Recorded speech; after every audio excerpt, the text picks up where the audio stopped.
বলো। কালকের যে ক্লাসটা ছিল ওটা তো ইউটিউবে আপলোড হয়নি।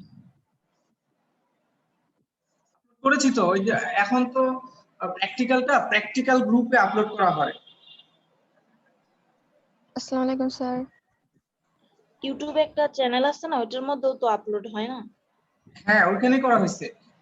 এখন প্লে লিস্টটা হচ্ছে 11 সায়েন্স না, 11 সায়েন্স প্র্যাকটিক্যাল, আরেকটা চ্যানেল। জি স্যার, বুঝতে পারছি। আচ্ছা, তোমরা এখনই একটু চেক করে আসতে পারো যে ওখানে আসলে আছে। আমি নিজে আপলোড করেছি। আচ্ছা, ও আমি তো প্রথম দিকে ভিডিওটা ভালো করে করতে পারি নাই। আজকে আশা করি ভিডিওটা আরেকটু ক্লিয়ার হবে।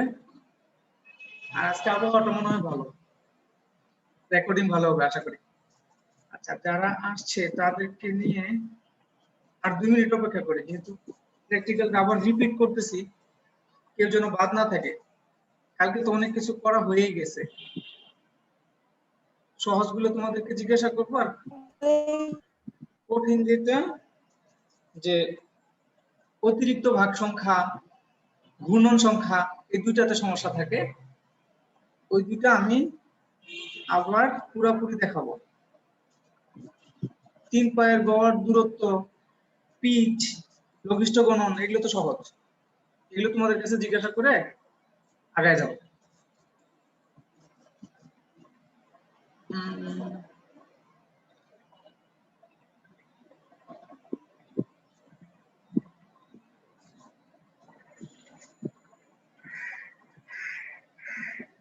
আচ্ছা,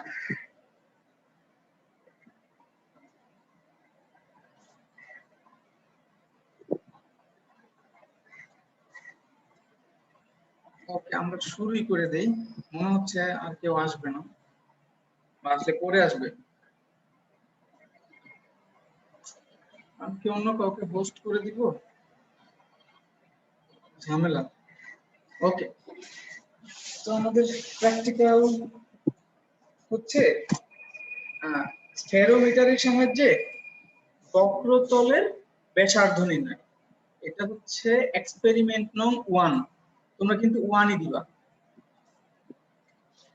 আর গত ক্লাসের ডেট দিবা, আজকের ডেট দিবা না। স্ফেরোমিটারের সাহায্যে, এই শিরোনামটা লিখবা, বোর্ড এটা দিয়েছে, স্ফেরোমিটারের সাহায্যে বক্রতলের ব্যাসার্ধ নির্ণয়। কালকে এই বিষয়ে আলোচনা হয়েছিল, বক্রতলের ব্যাসার্ধ কেন নির্ণয় করি আমরা। কারণ আমাদের লেন্সগুলা বা অন্যান্য যে বক্র ডিভাইসগুলো আছে, এদের ফোকাস দূরত্ব জানা দরকার পড়ে। তো ফোকাস দূরত্ব জানতে হলে ব্যাসার্ধ জানলেই এনাফ। আমরা জানি ফোকাস দূরত্ব হচ্ছে বক্রতার ব্যাসার্ধের অর্ধেক। বক্রতার ব্যাসার্ধ আর কে দ্বিতীয় ভাগ করলে ফোকাস দূরত্ব পাওয়া যায়। আর যদি ক্ষমতা জানতে চাই, তাহলে ফোকাস দূরত্বকে ইনভার্স করে দেব, তাহলে হয়ে যাবে। তো আমাদের এই আর নির্ণয়ের জন্য খুবই সহজ একটা সমীকরণ, d square divided by 6h plus h/2। আমি এটা কিন্তু অনেক সময় জিজ্ঞাসা করবে তোমাকে যে তুমি স্ফেরোমিটারের সাহায্যে বক্রতলের ব্যাসার্ধ নির্ণয়ের সূত্রটি বলো। r = d square by 6h plus h/2। Okay, তো আমরা জানি d হচ্ছে স্ফেরোমিটারের স্থায়ী 3 পায়ের মধ্যবর্তী গড় দূরত্ব। খুবই সহজ, স্ফেরোমিটারটা নিয়ে কাগজের মধ্যে চাপ দিলে তিনটা চিহ্ন হবে।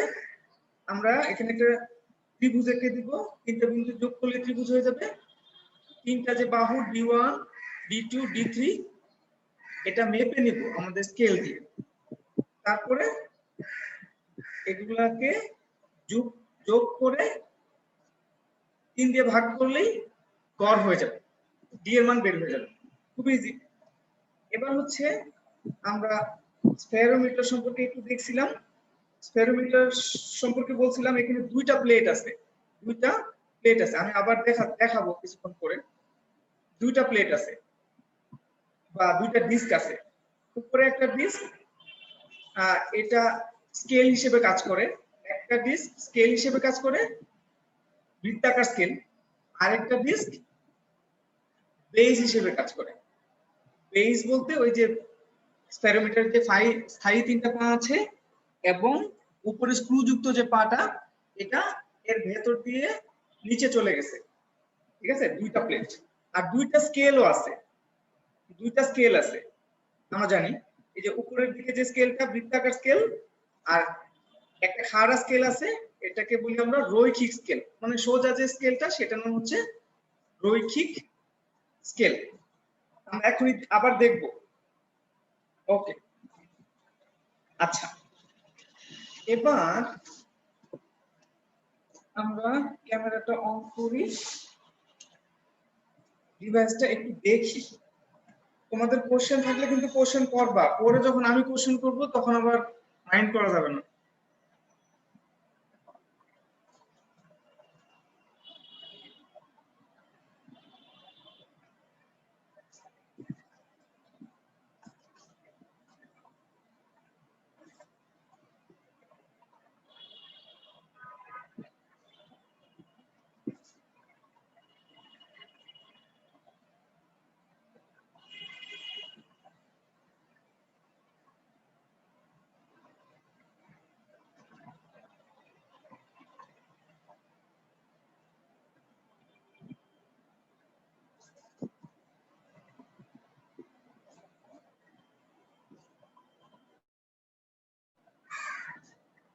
আচ্ছা, ভিডিওটাকে আবার বড় করতে ঝামেলা হচ্ছে,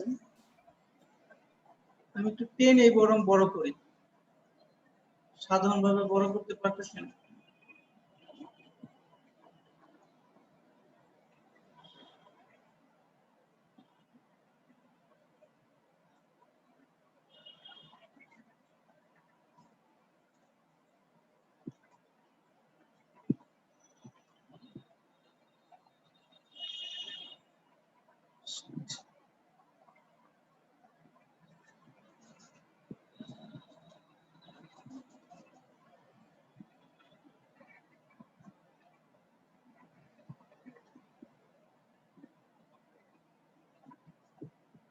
আচ্ছা, তোমরা মনে হয় ভিডিওটাকে বড় করে দেখতে পারবা ক্লিক করলে। আমি ভিডিওটাকে বড় করতে পারতেছি না। আচ্ছা, আরেকবার শেয়ার দেওয়ার চেষ্টা করি, দেখি হয় কিনা।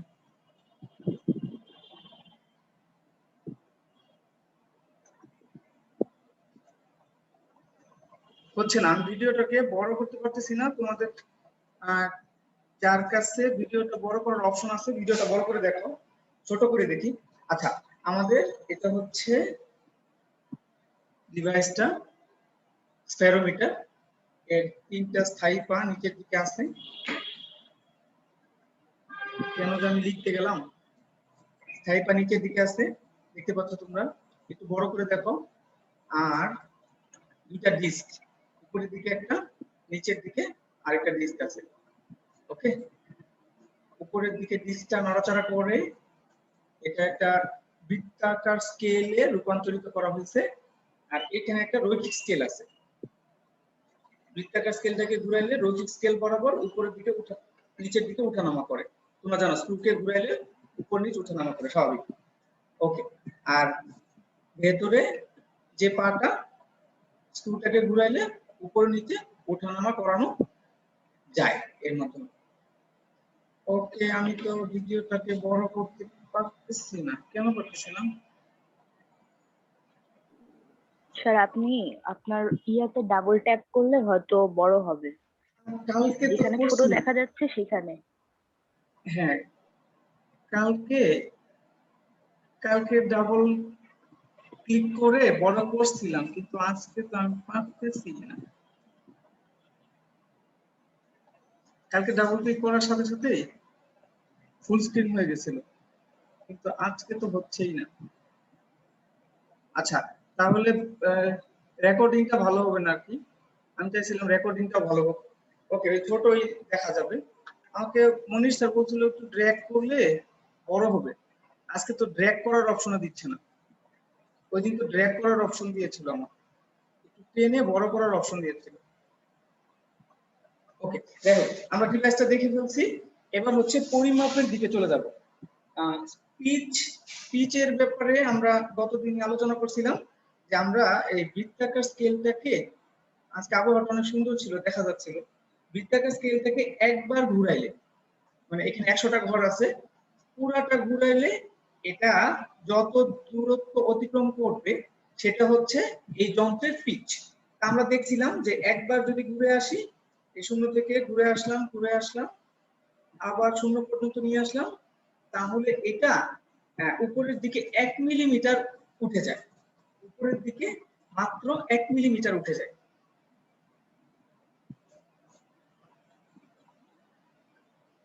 ওকে, তাহলে আমাদের যন্ত্রের পিচ হচ্ছে 1 মিলিমিটার, আমরা সেন্টিমিটারে হিসাব করব, তাহলে 10 দিয়ে ভাগ করে দিতে হবে।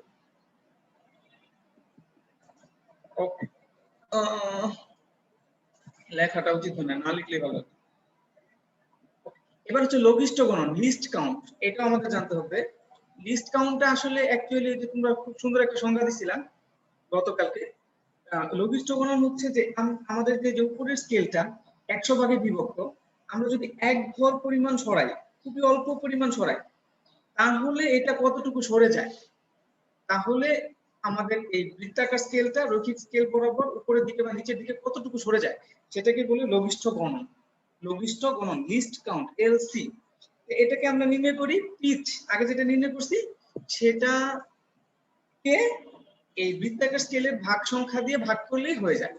যেহেতু 100 ঘর পরিমাণ সরে গিয়ে সরণ হয়েছে 1 মিলিমিটার, তাহলে আমরা বুঝতেই পারতেছি 1 ঘর পরিমাণ সরণ হইলে কতটুকু হবে, 100 ভাগের 1 ভাগ। তাহলে 1 মিলিমিটারের 100 ভাগের 1 ভাগ মানে হচ্ছে 0.01 মিলিমিটার। আমরা আবার চাচ্ছি সেন্টিমিটারে হিসাবটা করতে, তাহলে কি করব, সেন্টিমিটারে নিয়ে নেব, তাহলে 0.001 সেন্টিমিটার, এলসি এর মান 0.001 সেন্টিমিটার। ওকে, এবার আসল কাজটা, এটা আমরা অনেকক্ষণ সময় ধরে করব, বুঝে নিবা যেন এই দূরে থেকে যে দেখতেছো এটাই যেন এনাফ হয়। হ্যাঁ, এখন আমাদের যে কাজটা সেটা হচ্ছে ওই যে আমরা যে কালকে দেখছিলাম যে কাজের ধারা 3 আর 4 এটাকে রিপিট করব, তাই না, বারবার রিপিট করব, আমরা একবার করব, তোমরা দেখে নিবা। আচ্ছা, অ্যাটেন্ডেন্স দিয়ে দিতে পারো, কয়েকজন মনে হয় অ্যাটেন্ডেন্স দিয়ে দিছে।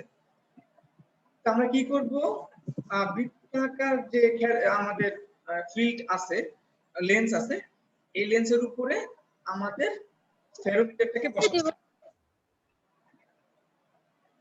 বলো, এর জন্য আমাদের মাঝের যে পাটা আছে এটাকে একটু উপরে উঠায় নেব। উপরে উঠে নিলে সুবিধা, যেহেতু এটা উঁচু, তাহলে উপর থেকে আস্তে আস্তে নিচে নামাইলে আমাদের সুবিধা আর কি। আর যান্ত্রিক যে একটা ত্রুটি আছে, পিছট ত্রুটি বলে, সেটা হবে না। তাহলে আমরা কাজটা শুরু করি, আমরা লেন্সের উপরে আমাদের স্ফেরোমিটারটাকে বসাই, লেন্সের উপরে স্ফেরোমিটারটাকে বসাই। এবার বসানো যখন হয়ে গেছে, তখন আমরা দেখতে পাচ্ছি যে নিচের পাটা, মাঝের যে পাটা, এটা একটু ফাঁকা আছে, এখানে একটু ফাঁকা আছে। ফাঁকাটা খালি চোখে দেখলে হবে না, কাগজ দিয়ে টেস্ট করতে হবে। হ্যাঁ, বাকি যে 3 পা, এই 3 পা কিন্তু অ্যাটাচ হয়েই থাকে সব সময়। তুমি চেক করে দেখতে পারো যে কাগজের ভিতর দিয়ে যাবে না, কাগজ অন্য 3 পায়ের ভেতর দিয়ে যাবে না, কিন্তু মাঝের যে পাটা এর ভেতর দিয়ে কিন্তু কাগজ চলে যাবে। কিছুক্ষণ আগে সুন্দর করে দেখা যাচ্ছিল। আচ্ছা, এই আমি কাগজটাকে বাঁকা করলে বোঝা যাবে।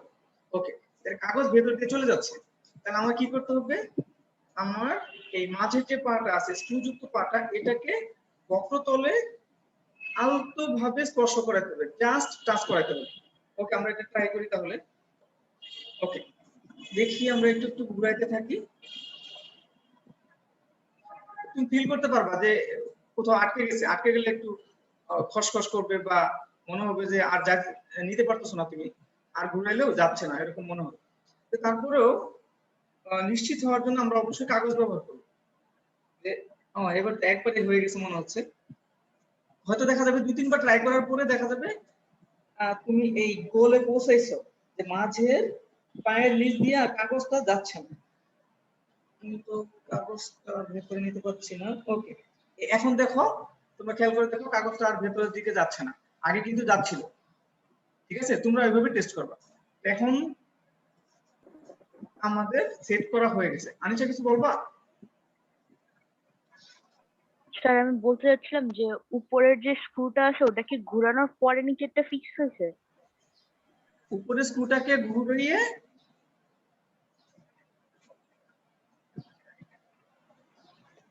আনিশা বুঝি নাই। মানে নিচেরটা যে ফিক্সড হয়ে গেছে, হ্যাঁ, নিচের লেন্সটা যে ফিক্সড হয়ে গেছে, ওটা হ্যাঁ, জানতে চাচ্ছিলাম কিভাবে কিভাবে বুঝবা?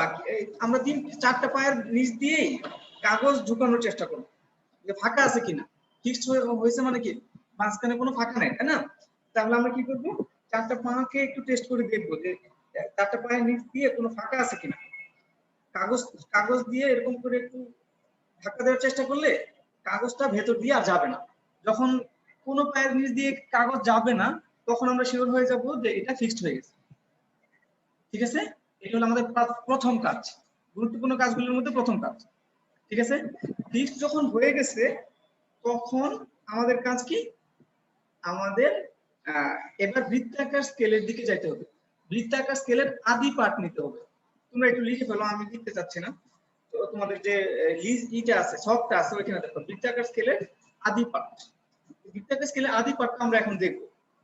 আদি পার্ট বলতে খেয়াল করে দেখো, আমাদের সবকিছু রেফারেন্স হচ্ছে রৈখিক স্কেল। সবকিছু রেফারেন্স হচ্ছে রৈখিক স্কেল। এখন আমরা দেখবো যে রৈখিক স্কেলের সাথে বৃত্তাকার স্কেলের কোন একটা মিলে গেছে, এটা হচ্ছে আমার আদি পাঠ। আমি এখানে দেখতে পাচ্ছি 40 আর 50-এর মাঝামাঝি একটা, 50-এর কাছে, তাহলে 45, 46, 47, 47। তাহলে 47 হচ্ছে আজকে আমাদের প্রথম যে পাঠটা নিলাম এর আদি পাঠ, বৃত্তাকার স্কেলের আদি পাঠ। এবার আমরা লেন্স থেকে উঠিয়ে সমতল কাঁচপাতের উপরে রাখবো আমাদের থেরোমিটারটাকে। এই যে সমতল কাঁচপাত আমাদের এখানে আছে, এখানে রাখলাম। ওকে, লেন্সটাকে সরিয়ে রাখি। এবার খেয়াল করে দেখো যে এই যে আমাদের মাঝের পাটা এবার একটু উঁচু হয়ে গেছে, দেখা যাচ্ছে নিশ্চয়ই তোমাদের এখানে। আমি কিছুক্ষণ আগে খেয়াল করছিলাম, দেখা যাচ্ছে, আমি চেক করছিলাম। ওকে, দেখো দেখা যাচ্ছে যে স্পষ্টই মাঝের পাটা উপরের দিকে উঠে আসছে, কারণ ওই যে বাঁকার মধ্যে বাঁকাটা একটু উঁচু, ওইখানে সেট করছিলাম, তাহলে একটু উঁচু অবস্থায় আছে। তারপর আমরা কাগজ দিয়ে একটু চেক করে দেখি। দেখো এবার এই যে কাগজটা ভেতরের দিকে চলে যাচ্ছে, নিচে ফাঁকা দিয়ে চলে যাচ্ছে। ঠিক আছে, আদি পার্টটা কিন্তু মনে রাখতে হবে, আদি পার্টটা ছিল 47। ওকে, লিখে রাখো আদি পার্ট 47। ওকে, এবার হচ্ছে আমাদের টার্গেট হচ্ছে এই যে মাঝের পার্টটা আছে এটাকে সমতল কাঁচপাতের সাথে টাচ করানো, আলতোভাবে স্পর্শ করানো। আমরা করি এটা। তাহলে কি করব, যেহেতু উপরের দিকে আছে তাহলে ডান দিকে ঘুরাইলে নিচে টাচ করবে। আমরা ডান দিকে ঘুরাইতে থাকি।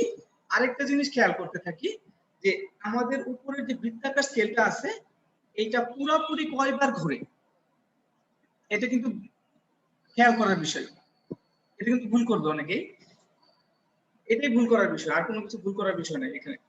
কয়বার ঘুরে, এখন তুমি বলো যদি 0 থেকে ঘুরায় নিয়ে আসতাম পুরাটা, তাহলে আবার 0 পর্যন্ত আসলে একবার ঘোরা হইতো, পূর্ণ ঘূর্ণন হইতো।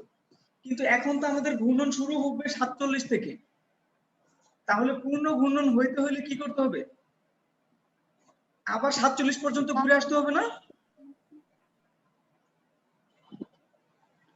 0 থেকে ঘুরানো শুরু করে পূর্ণ ঘূর্ণন যদি করতে চাই তাহলে আবার 0-তে আসতে হয়।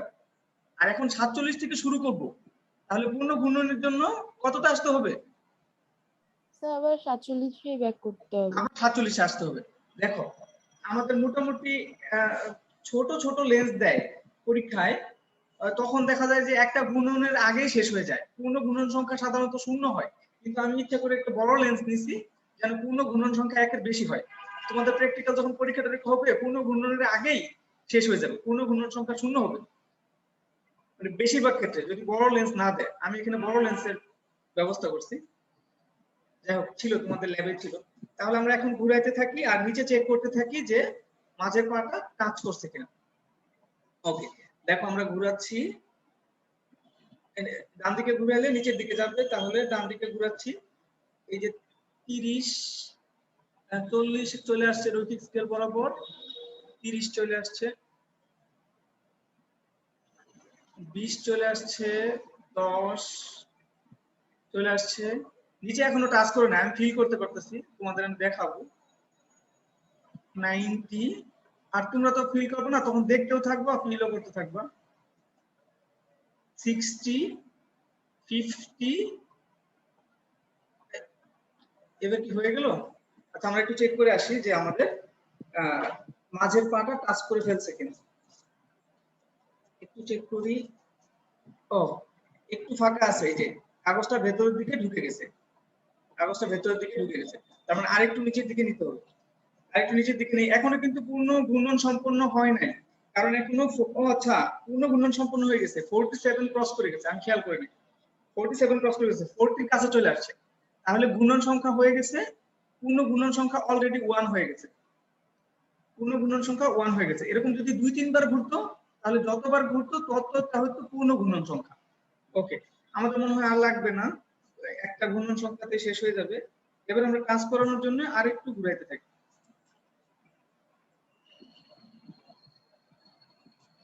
ঘুরাচ্ছি, মনে হচ্ছে টাচ হয়ে গেছে, একটু চেক করে আসি।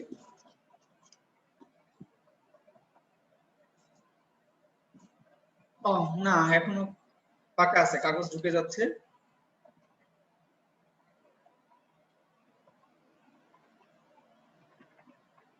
এখন আবার একটু টাইট মনে হচ্ছে, আর একটু চেক করে আসি।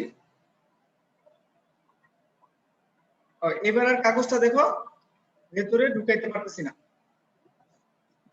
অনেক সময় হয় কি, এটা একটু বেশি ঢুকে গেছে, অন্যগুলো ফাঁকা হয়ে গেছে, এই জন্য অন্য পা গুলা আসলে উঁচা হয়ে গেছে কিনা একটু টেস্ট করে আসতে হয়, একটু চেক করে আসতে হয় যে অন্য পা গুলা উঁচা হয়ে যায় নাই, হ্যাঁ ভেতরটা বেশি নিচু হওয়ার কারণে অন্যগুলো উঁচা হয় নাই, এটাও চেক করে ফেললাম আমরা। তার মানে হচ্ছে আমাদের সমতল কাজ প্লেটের জন্য যে কাজটা করা দরকার ছিল সেটা হয়ে গেছে। এবার আমরা দেখব অতিরিক্ত ভাগ সংখ্যা কত, মানে 47-এর পরে আর কতগুলো ঘর অতিরিক্ত গিয়েছে। এখন দেখো আমাদের বর্তমানে রৈখিক স্কেল বরাবর বৃত্তাকার স্কেলের কত নম্বর দাগটা আছে, দেখার চেষ্টা করো তো, দেখা যায় কিনা।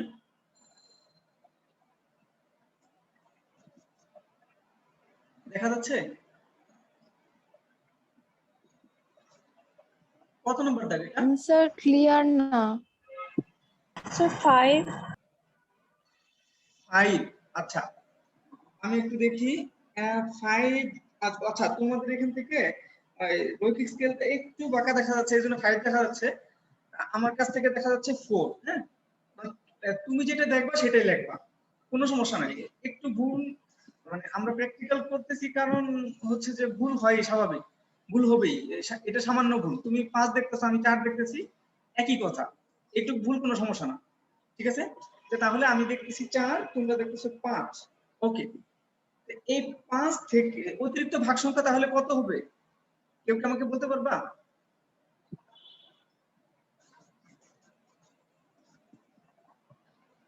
স্যার 42। 42, স্যার 47 থেকে 43 আমি হিসাব ভুলে গেছি, একটু করি। 47 থেকে 4, 43, তাহলে 43 হচ্ছে অতিরিক্ত ভাগ সংখ্যা, মানে 47 থেকে কতগুলো অতিরিক্ত ঘর আরো অতিক্রম করছে, সেটা হচ্ছে অতিরিক্ত ভাগ সংখ্যা। ওকে, আমার মনে হয় তোমরা বুঝতে পারছো। অ্যাটেন্ডেন্স দিয়ে দাও, আর অনেকেই তো আছো, 27 জন দিয়েছে মাত্র। ভিডিওটা কেন যে ফুল স্কেল করতে পারলাম না। ওকে, যাই হোক, এখন হচ্ছে অতিরিক্ত ভাগ সংখ্যা নেওয়া হয়ে গেছে। তো অতিরিক্ত ভাগ সংখ্যা যখন নেওয়া হয়ে গেছে, আমাদের তখন ফর্মুলা আছে, তো ফর্মুলাতে চলে যাই। আবার যদি দরকার পড়ে আমরা ভিডিও অন করব। এখন আমাদের আর কাজ ডিভাইসের সাথে নাই, কাগজ কলমে। এবার আমরা h এর মান নির্ণয় করে ফেলতে পারি। h এর মান নির্ণয়ের সমীকরণ আমাদের আছে। h এর মান নির্ণয়ের সমীকরণ কার কার মনে আছে বলো তো একটু শুনি।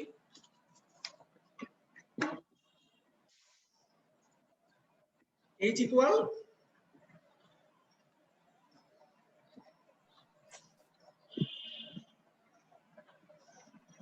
এটা সাপেটি square m into pitch plus n into LC। আচ্ছা ওকে, তাহলে h হচ্ছে পিচ এর সাথে পূর্ণ ঘূর্ণন সংখ্যা m এর গুণফল প্লাস এর সাথে লঘিষ্ঠ গুণন LC গুণন n। n হচ্ছে অতিরিক্ত ভাগ সংখ্যা আর m হচ্ছে পূর্ণ ঘূর্ণন সংখ্যা আমরা জানি অলরেডি। তাহলে মানটা একটু হিসাব করে ফেলি, তোমরাও আমার সাথে হিসাব করো বা তোমরা হিসাবটা করো। পিচ মানে পিচ ছিল 1 মিলিমিটার, তাহলে 1 মিলিমিটারকে সেন্টিমিটারে নিলে 0.1 আর পূর্ণ ঘূর্ণন সংখ্যা আমরা পেয়েছি 1 একবার গুণছে বলো, আর লঘিষ্ঠ গুণন কত পেয়েছি?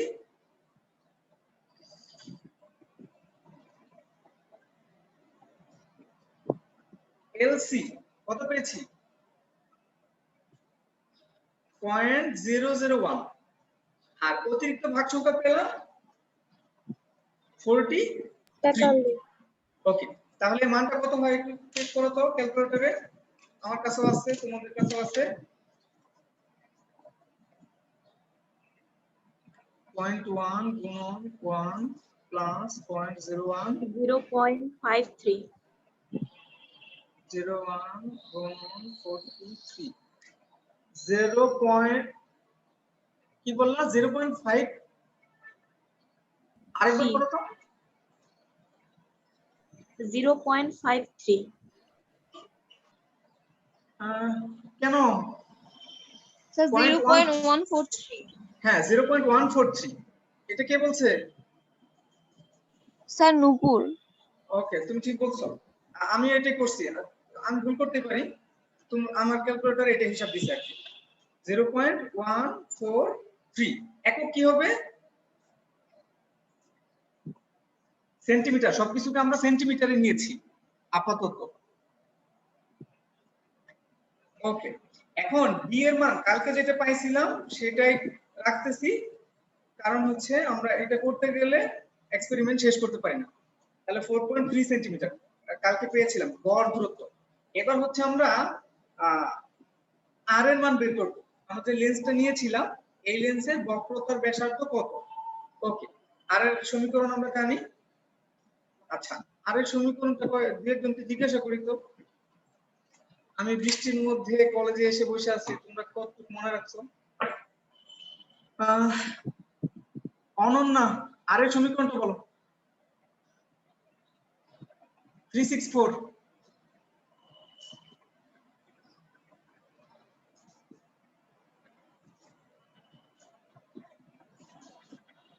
High hi.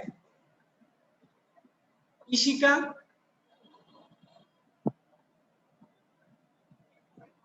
ইশিকা স্ফেরোমিটারের সাহায্যে বক্রতলের ব্যাসার্ধ নির্ণয়ের সমীকরণটা বলো।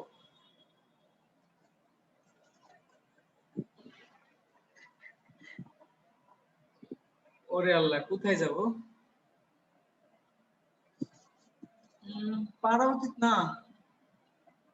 আচ্ছা, নাজমুন নাহার বলো।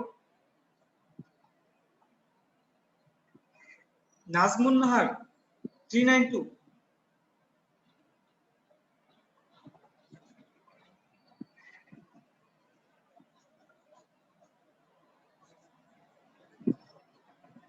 আচ্ছা, কে বলতে পারবে? আমি বলি স্যার। স্যার আমি বলি। হ্যাঁ আমি বলি। আন্না বলো, আন্না বলো। জি sir. R is equal to d square by 6h plus h by 2. Square by 6h plus h by 2। আচ্ছা ওকে, থ্যাংক ইউ আন্না। এখন যদি আমরা মানটা বসায় দেই, t এর মান আমরা পেয়েছি ওই পাশে 4.3। আচ্ছা, 4.3 হোল স্কয়ার 6 into h এর মান পেয়েছি 0.143 প্লাস h এর মান আবার 0.143 ডিভাইডেড বাই 2 মানটা বের করো তো কত হয়।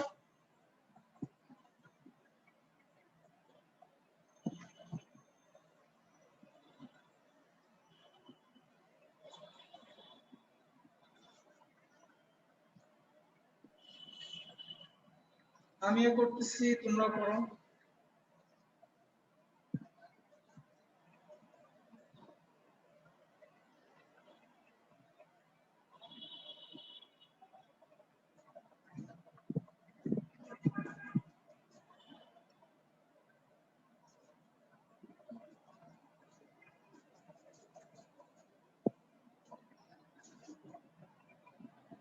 একুশ 21.62 আচ্ছা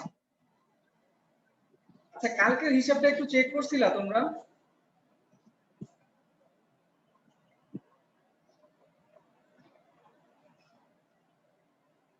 কালকে না 9 কে চলে আসলো, কোথাও কি ভুল করছিলাম? আজকে তো লিখে লিখে করছি অবশ্যই, কালকেরটা লিখে লিখে করি নাই। আজকেরটাতে তো কোনো ভুল দেখতেছি না আমি। আচ্ছা, তাহলে 21.62 সেন্টিমিটার, এটা হচ্ছে সেন্টিমিটারে। আমাদেরকে সব সময় এসআই এককে রেজাল্ট লিখতে হবে। আমরা যখন রেজাল্ট লিখবো, ফলাফল লিখবো, ফলাফলের একক হবে এসআই একক, স্ট্যান্ডার্ড এককে নিব। তাহলে আমাদের আর এর মান হবে 0.216 মিটার। মিটারে লিখতে বলবো তোমাকে, বা তোমার মিটারে লেখা উচিত, যেহেতু এটা এসআই একক। এখন হচ্ছে যে তোমরা প্র্যাকটিক্যাল খাতায় কিভাবে লিখবা। আমি তো একটা মাত্র পাঠের জন্য কাজ করলাম, ঠিক আছে? তো তোমরা কি করবা, এটাকে মনে করো 3 নম্বরে লিখলা, ঠিক আছে? 3 নম্বর রোতে লিখলা। 1 2 তে এটা আসলে তোমাদের চুরি বিদ্যা শিখাচ্ছি বলতে পারো। হ্যাঁ, 2 তে আমরা যে প্রথমে একটা পার্ট বের করলাম না, প্রথম পার্টটা কি ছিল? আদি পার্ট, তাই না? আদি পার্ট, আদি পার্ট যেটা, এটা মনে করো উপরের দিকে একবার 47 এর জায়গায় 48 দিলা, আরেকবার 46 দিলা, নিচের দিকে 45 দিলা, 43 দিলা, এর কাছাকাছি, মানে খুব কাছাকাছি কিছু মান দিয়ে বাকিটুকুর জন্য হিসাবটা দেখায় দিবা। আমরা 5 বার করতে পারতেছি না, ঠিক আছে? এখন যে মানটা আসবে শেষ পর্যন্ত, তার গড়টাই হবে আমাদের লেন্সের বক্রতার ব্যাসার্ধ। আমাদের আসছিল মূল পার্ট 47, আমরা বাকি যে 5টা মান কিভাবে দেখাবো? এক করে কম বা বেশি, তুমি তোমার ইচ্ছা মতো দেখাবা, সমস্যা নাই। কেউ যদি 2 করে কম বা বেশি দেখায়, কোনো সমস্যা নাই, হিসাবটা করতে হবে, হিসাবটা কমপ্লিট করতে হবে। আমি মনে হয় বুঝাইতে পারছি কিভাবে তুমি বাকিগুলো পূরণ করবা। স্যার অতিরিক্ত ভাগ সংখ্যা কি নিজের ইচ্ছা মতো বসাই দিব? মানে খুব বেশি যেন হেরফের না হয়। অতিরিক্ত ভাগ সংখ্যা এখানে আসছে হচ্ছে 43, এখন যদি তুমি 23 করে দাও, তাহলে তো এটা অবাস্তব হয়ে যাবে। 3 4 কম বেশি দিবা, বা 2 1 কম বেশি দিবা, ঠিক আছে? জি স্যার। স্যার আপনি যদি একটা মানে সবকিছু ঠিকঠাক করে দিতেন তাহলে আমরা সবাই সেম লিখতাম খাতায়। সবাই নিজের মতো লিখবা, কোনো সমস্যা নাই। আমি একটা ডাটা দিছি, এই 3 নম্বর ডাটাটা ঠিক রাখো, বাকিটা তুমি নিজের মতো বসাও। বা কেউ একজন করে সবাইকে দিতে পারো, একই কথা। আমি সবাইকে অ্যালাউ করব, বুঝতে পারছো? কাছাকাছি হইলেই অ্যালাউ করব। আমি মনে হয় বুঝাইতে পারছি বিষয়টা। আর স্যার আমরা হ্যাঁ বলো। স্যার আমরা যখন 9 10 ছিলাম তখন তো আমাদের একটা প্র্যাকটিক্যালের জন্য বই ছিল আমাদের, আমরা ওইটা দেখে দেখে সবাই লিখতাম। তো এখনো একটা বই কিনে ওভাবে দেখে দেখে লেখলে হয় না? হ্যাঁ, সাধারণত কোন স্যারের বইতে তো আছে, আমি তো সাধারণত কোন স্যারের বই ফলো করতেছি। আচ্ছা স্যার, সরি জানা ছিল না। স্যার বইয়ের মধ্যে যেভাবে লেখা এভাবে প্র্যাকটিক্যাল খাতায় লিখলে হবে কি? হ্যাঁ অবশ্যই, সাধারণত কোন স্যারের বই তো স্ট্যান্ডার্ড, ওকে স্যার। আর তোমার কাছে যদি সাজান তপন স্যারের বই নাও থাকে, অন্য যে কোনো বই বাজারে যেটা অনুমোদিত, সরকার অনুমোদিত, এনসিটিবি অনুমোদিত, ওইটাও ওকে। ঠিক আছে, টেনশনের কোনো কারণ নেই। আচ্ছা, তোমাদের আর 2.5 মিনিট সময় আছে, 2 মিনিট 52 সেকেন্ড। প্র্যাকটিক্যাল সম্পর্কে এটা বা অন্য কোনো প্র্যাকটিক্যাল সম্পর্কে আর কোনো কোশ্চেন থাকলেও করতে পারো। স্যার, বলো। সাজান তপন স্যারের তো এই যে এইচ নির্ণয়ের যে ছকটা, এই ছকটা পূর্ণ করা না, এটা তো আমাদের নিজেদের পূর্ণ করতে হবে। তো স্যার আপনি যদি একটা করে দিতেন ফিক্সড, তাইলে হয়তো ভালো হইতো। আমি এতক্ষণ ধরে কি বললাম? আমরা তো একটা পার্ট নিলাম, তাই না? এতক্ষণ যাবত একটা পার্ট নিলাম না? আদি পার্ট পেয়েছিলাম 47 আর অতিরিক্ত ভাগ সংখ্যা পেয়েছিলাম 43। এই দুইটাই তো আমাদের পার্ট।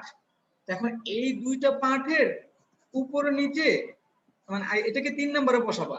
উপরে নিচে আদি পাঠের ক্ষেত্রে মনে করে একবার 45 দিলা, একবার 44 দিলা, এইভাবে আবার আরেকটাতে 49 দিলা, আরেকটাতে 50 দিলা, এইভাবে বসিয়ে আবার এই যে অতিরিক্ত ভাগ সংখ্যার ক্ষেত্রেও প্লাস মাইনাস করে নিজের মতো, কোনো সমস্যা নেই, অল্প পরিবর্তন করে তুমি এই তোমার যে শখটা আছে এটাকে পূরণ করবা। ঠিক আছে, আর তারপরে যদি শখ পূরণ করতে না পারো, একটা পার্ট রেখেই আপাতত লেখা কমপ্লিট করো। আমাদের যখন কলেজ খুলবে তখন আবার এটা করে কমপ্লিট করবো না, কোনো সমস্যা নাই। ঠিক আছে, হিসাবটা পেন্সিলে করবা, হিসাবটা পেন্সিলে করবা। ঠিক আছে, কমপ্লিট যদি না করতে পারো তাহলে হিসাবটা পেন্সিলে করবা। স্যার হিসাব আর ছক কাগজটা কি রাফ খাতায় করব না? এখন প্রথমে তো রাফ খাতায় করবা, তারপরে ফ্রেশ খাতায় করতে হবে না? এখন আমরা যখন প্র্যাকটিক্যাল করতেছি হাতে কলমে, তখন রাফ খাতায় করব, আর বাসায় বসে বসে তুমি কিন্তু ফ্রেশ খাতায় করবা। তোমার একটা ফ্রেশ খাতা আছে না, ওই যে বাজার থেকে দেখেছো? জি স্যার, প্র্যাকটিক্যাল খাতাটা। হ্যাঁ হ্যাঁ, বর্ণালী বলো।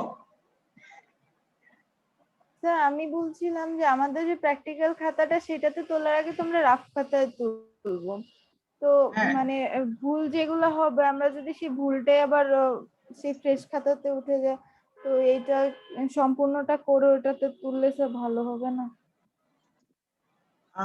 বাকি লেখাটুকু তো একই, শুধু ছকে আর হিসাবে প্লাস মাইনাস হবে। ঠিক আছে, বাকি লেখাটুকু লিখে ফেলো। ওকে, ওখানে তার ভুল হওয়ার ছকটা কি আমাদের যে দাগ টানা সাইড থাকে সেদিকটাই লিখবো, নাকি যেখানটায় চিত্র আঁকার জন্য ফ্রেশ একদম পেজ দেওয়া থাকে সেইখানে ছকটা করব?